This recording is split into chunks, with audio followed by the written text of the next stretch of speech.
나이가 들면 귀가 아플 정도로 건강이 최고라는 말을 듣습니다. 근데 정말 건강 하나만 생각하고 50대, 60대를 그냥 보내도 괜찮은 걸까요?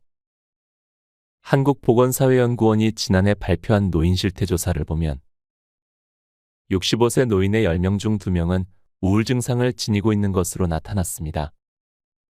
이처럼 최근 연구 결과를 보면 노후의 신체 건강 하나만 생각하면 나이가 들어 뒤늦게 힘들어 할 가능성이 매우 높습니다.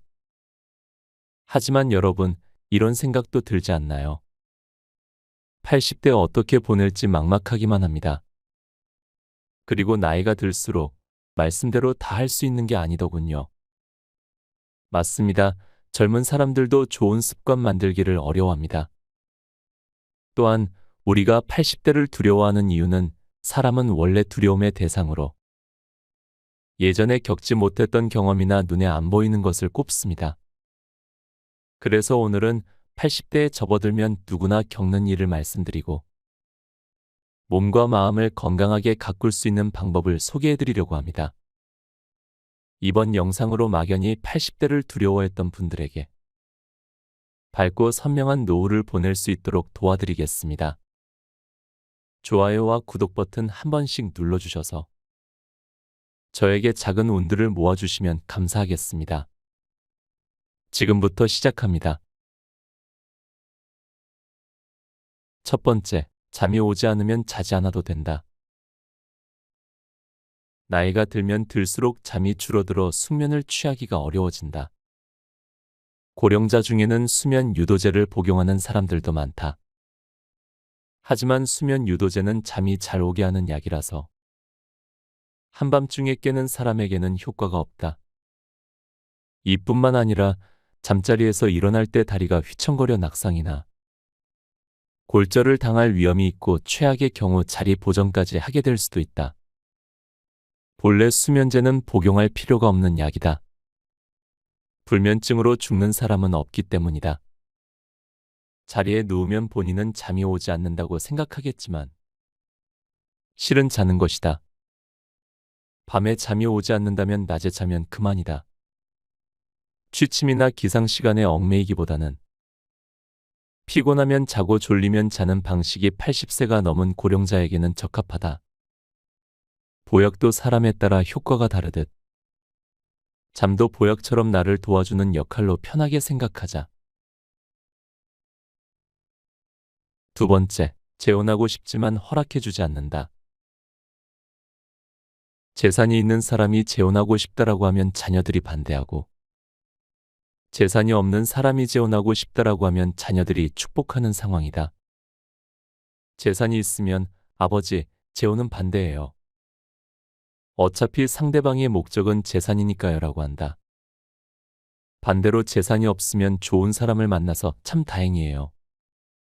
외롭지 않고 행복한 노후를 보낼 수 있겠어요 라고 하는데 머릿속 한구석에는 아버지 돌봄도 부탁해요 라는 계산이 들어있을지도 모르겠지만 여하튼 축복해준다.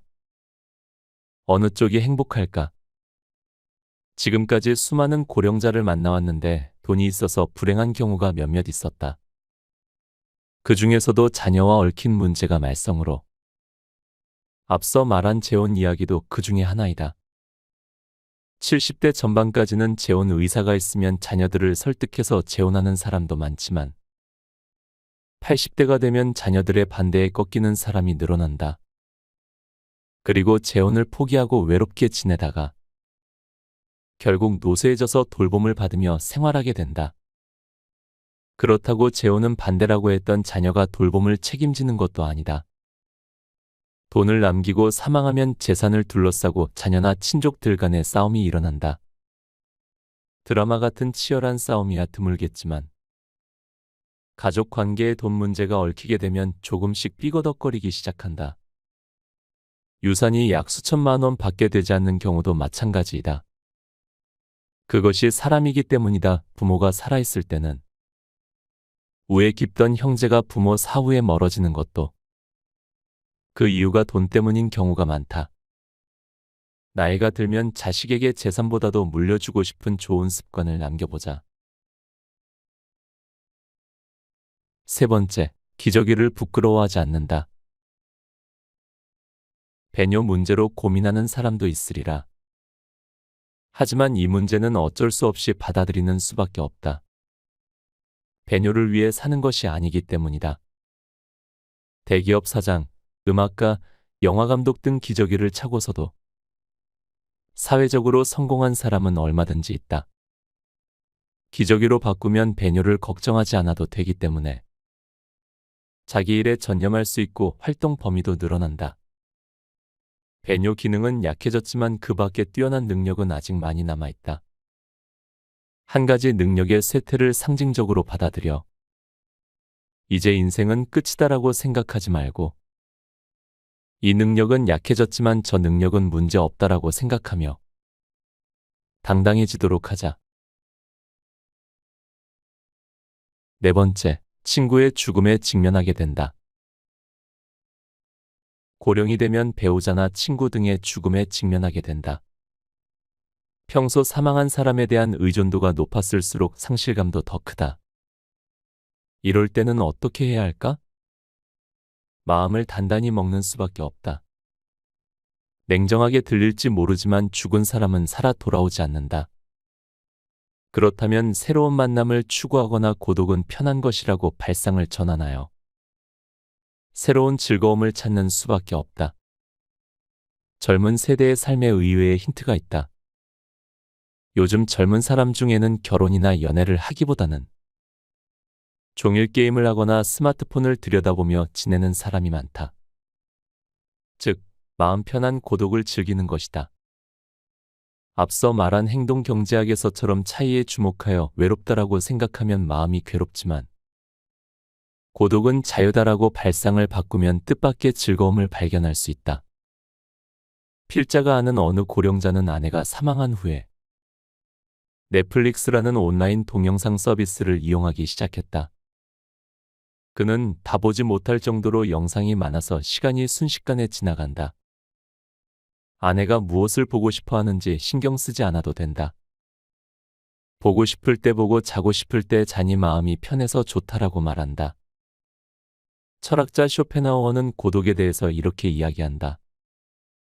인간이 사교적으로 되는 것은 고독한 상태에 자기 자신을 견딜 능력이 없어서다. 다섯 번째, 치매에 걸려도 인생 지혜는 남아있다. 많은 사람이 인지장애에 대해 치매에 걸리면 아무것도 모른다는 획일적인 이미지를 가지고 있다. 이러한 무지로 인해 어떤 일이 생겨날까? 예를 들면 할아버지가 치매에 걸려 아무것도 모른다고 생각하여 가족들이 흉을 보았는데 사실은 전부 알아듣고 있었다거나 할머니는 치매니까 이것도 해서는 안 되고 저것도 위험하다라며 아직 할 수 있는 일을 못하게 막는 상황이 벌어진다. 아직 혼자서도 해낼 수 있는 일이 많은데 인지장애입니다라는 의사의 말 한마디에 잔존 기능을 빼앗기는 일이 실제로 일어나고 있다. 너무 불행한 일이 아닌가? 열심히 살아온 인생의 마지막이 이렇다면 너무 슬프다. 물론 나이가 들면 기능면에서는 예전만 못할지도 모른다. 그러나 인생을 헤쳐온 지혜는 쇠퇴하지 않는다. 건망증은 생겼어도 인생 상담은 오히려 더 능숙해지거나 쉽게 욱하지 않아서 손주를 돌보는 일을 젊은 부모보다도 더 잘 해내기도 하듯이 어떤 면에서는 새로운 능력도 따라온다. 인지장애 증상이 나타난 뒤에도 지혜가 뛰어난 사람이 상당한 비율로 존재한다. 이러한 사실을 이해한다면 환자와 가족 모두 더 행복한 삶을 누릴 수 있을 것이다. 다만 주의해야 할 점이 있다. 잘못된 판단으로 사기에 노출되기 쉽기 때문이다. 인지장애 환자 중에는 기억력은 떨어졌어도 이해력에는 문제가 없는 사람들이 있다. 그런 사람들은 예를 들어 자녀들이 아버지, 보이스피싱이 늘고 있으니 조심하세요라고 하면 이해력에 문제가 없으므로 알았다라고 대답한다. 문제는 이 대화 자체를 잊어버리는 데 있다. 한편 사기꾼은 말솜씨가 좋아서 집을 수리하지 않으면 흰개미가 다 갉아먹습니다. 보세요, 벌써 갉아먹은 흔적이 있네요라며 교묘하게 말한다. 그러면 말뜻을 이해하는 인지장애 환자는 큰일이네라며 계약서에 서명하게 되는 것이다. 요컨대 과거에 들은 이야기와 눈앞의 상황을 비교하고 분석하는 능력이 떨어지기 때문이다. 그래서 착각을 일으키거나 판단을 종합적으로 하지 못해 실수를 저지르기 쉽다. 책 곁에 두고의 방송 더 이어갑니다.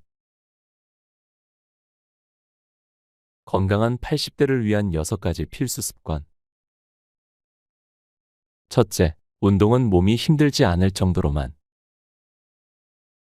운동하면서 씩씩, 헉헉하고 호흡이 거칠어지는 현상은 심상에 과도한 부담이 간다는 증거이다. 이때 심박수와 혈압도 같이 올라가고 체내의 활성산소도 증가한다. 숨을 쉴 때 발생하는 활성산소는 세포에 손상을 입히고 노화나 암을 일으키는 원인이 되는데 운동을 지나치게 하면 활성산소가 필요 이상으로 증가하여 몸에 커다란 부담을 주게 된다. 또한 무리한 운동은 근육이나 관절, 뼈를 상하게 하기도 한다. 그렇게 되면 몸을 움직일 수 없어서 도리어 근력이 약해진다. 둘째, 약을 점검하자 참고 먹을 필요는 없다.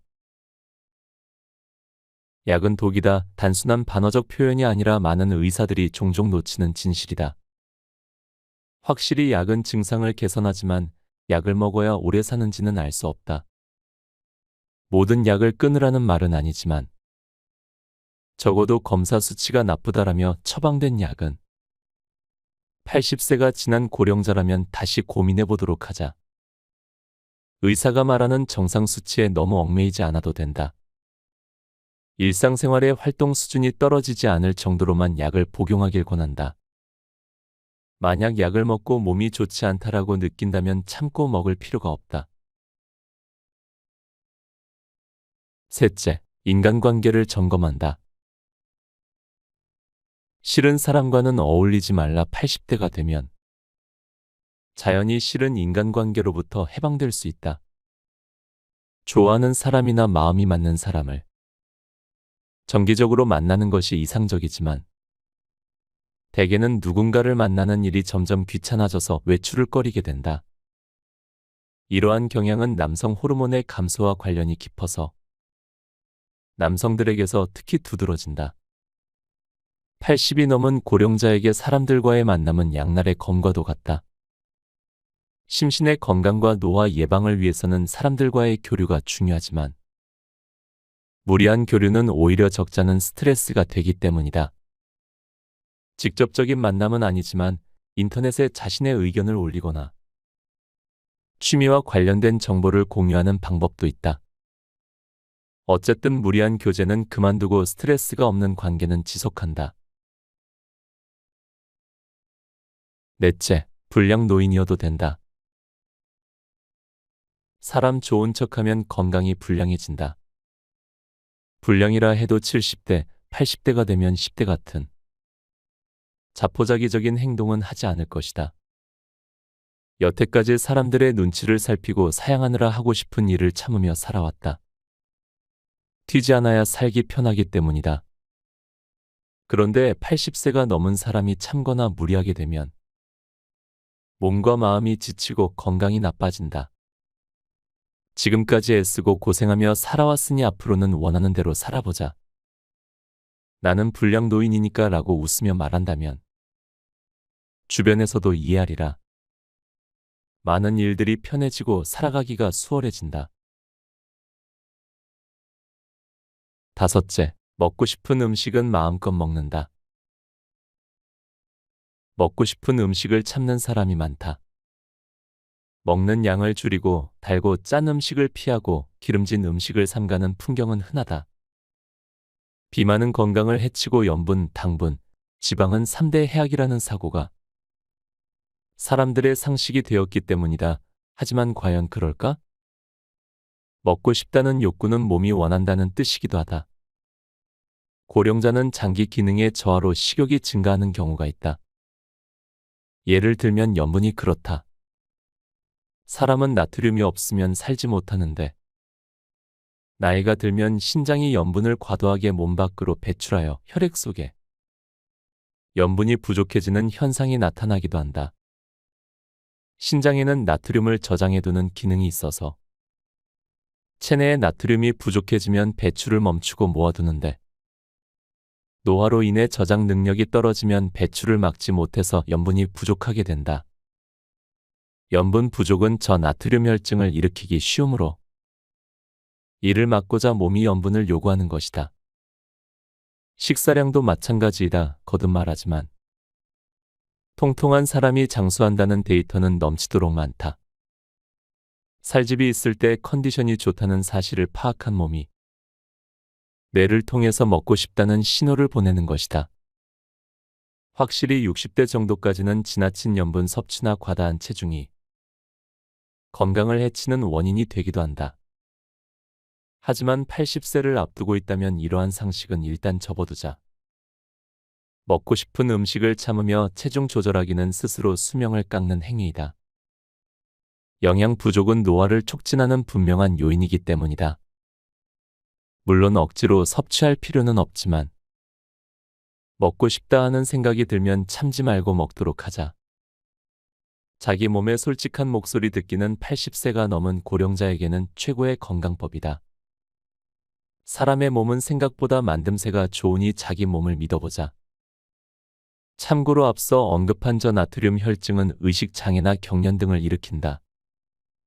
평소 역주행이나 난폭 운전과 거리가 멀었던 고령 운전자가 역주행 사고나 폭주 사고를 일으켰다면 저나트륨 혈증으로 정신을 잃은 것은 아닌지, 혈당치나 혈압을 과도하게 낮춰서 머리가 멍해진 것은 아닌지 다각도로 원인을 살펴야 한다. 나이가 들면 소금은 몸에서 자연스럽게 요구한다. 꼭 섭취하자. 여섯째, 자녀에게 재산을 남기지 않는다.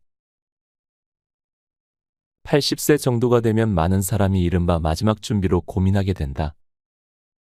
필자도 이에 관해 상담해 줄 때가 있는데 매우 대답하기 어려운 문제이다.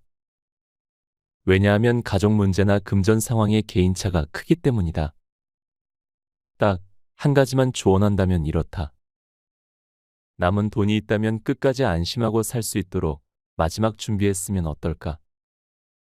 만약 부자라면 고급스러운 서비스 시설이 완비된 요양시설에 들어갈 수도 있겠지만 돈이 더 많은 사람이라면 입주 도우미를 고용하는 것도 한번 생각해 볼 수 있겠다.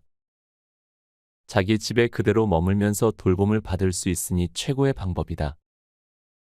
임금으로 1개월에 약 500만 원이 든다면 1년에는 약 6천만 원이 들고 10년이면 약 6억 원이 든다.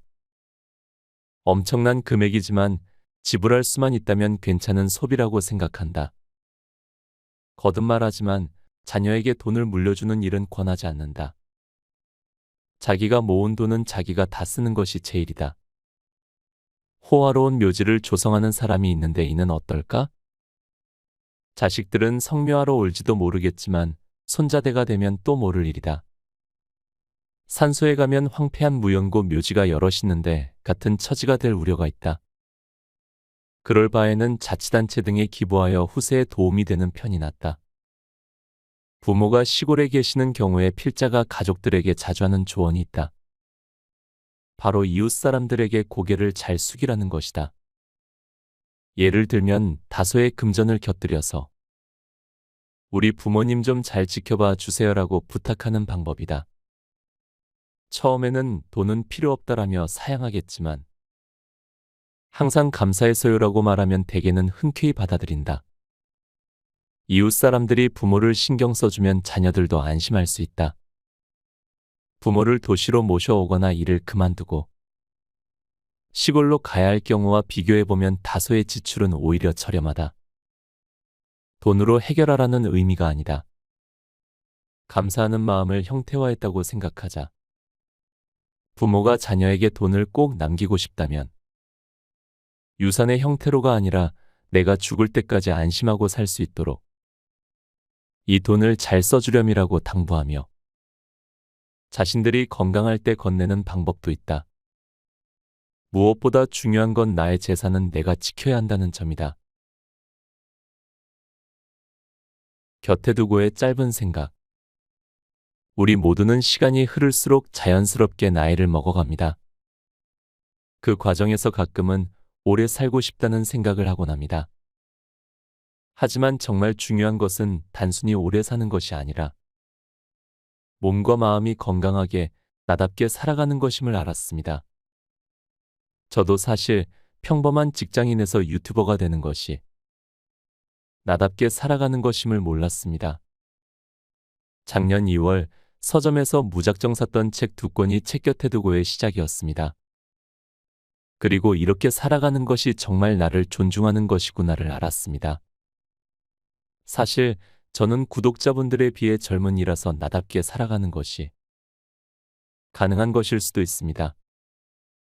하지만 전 나답게 살아가는 것이 꼭 사업을 한다거나 여행을 하는 것이 아니라고 생각합니다. 어떤 일을 할 때 내가 나의 진심을 알아봐주고 존중해준다면 무슨 일을 하더라도 그게 나답게 살아가는 것이지 않을까 생각합니다. 책 곁에 두고 채널이 여러분에게도 나답게 살아가는 작은 도움이 되었기를 진심으로 바라겠습니다. 오늘도 함께 해주셔서 감사합니다. 책 80세의 벽을 읽고